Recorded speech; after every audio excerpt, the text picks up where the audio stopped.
Bago pumasok si Hapon sa trabaho, ay ginawan ko muna siya ng baon niyang onigiri. Tapos kinabukasan naman dahil day off niya, ay pinagluto niyo po kami ng okonomiyaki. Hi, hello, minasang konnichiwa. Tara, samahan niyo kami today's mini vlog. Lasing ko ng madaling araw, ay nagkasikaso na ako dahil gagawan ko po ng baon si Hapon. Onigiri nga po yung gagawin ko dahil ito po yung request niya. Kenshin nga po pala kanina mga auntie nung nagising ako, ay nagising din siya. Kaya ayan, sinama ko na lang po siya dito sa baba. Habang gumagawa po ako dito ng onigiri, si Kenshin naman po inunood ng TV. Dahil wala po tayong salmon, kaya tarako na lang po yung nilalagay ko dito sa kanin. Ganito nga po yung itsura ng tarako kung tawagin ay polakro. Yan din po yung isa sa mga pinaka-favorite kong pagkain dito sa Japan. Kahit yan lang po yung ulam ko, ay sob na po ako mga auntie. Tapos ko pong gumawa ng onigiri, saktong-sakto naman po natapos na din mag-asikaso si uncle nyong Hapon. 3 onigiring maliliit nga po yung ginawa ko para sa kanya. Ito naman po si Kenshin ay nagpapabuhat na naman po kay mama. Minsan, hindi ko na po kayang buhatin ng matagal tong anak ko dahil napakabigat niya. Makabanog ante.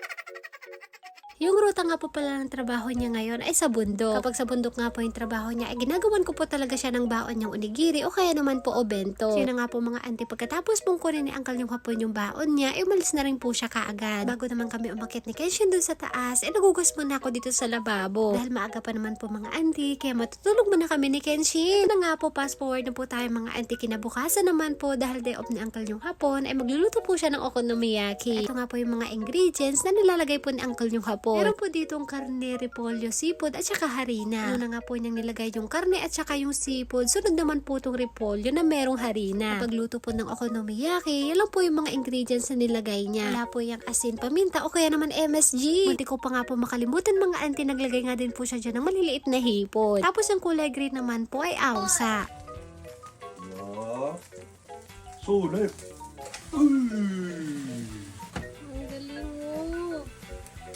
Bale, paulit-ulit nga lang po yung ginagawa ng asawa ko. Lulutuin niya po ito hanggang sa maubos. Ito naman po yung harina na mayroong tubig. Tapos sinahalo niya po dyan itong repolyo. Tapos sa pinakamahinang apoy po ay nahayaan niya lang po itong maluto. Habang bising-bising nga po itong asawa ko ay nagasigaso na rin po ako dito sa lamesa. Si Hapon nga po pala kapag day off niya ay siya po talaga minsan yung tagaluto namin.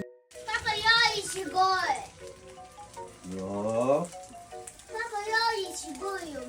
Ja. Så nu. Sugay! Ang galing mo! Napakagaling nga po ni Hapon magbaliktad mga ate, kung ako yan baka nahulog. Namang si Kenshin ay todo yung puri sa papa niya. Lagi nga po sinasabi ni Kenshin na napakagaling daw magluto ng papa niya. O diba, bulero lang tong ano ko mga ante.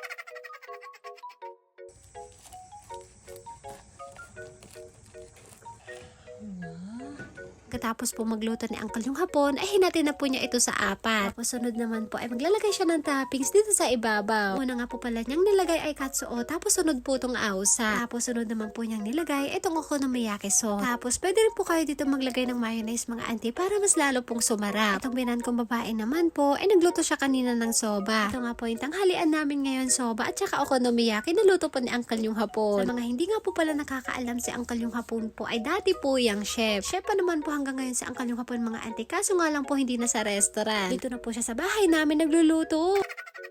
Ja. Så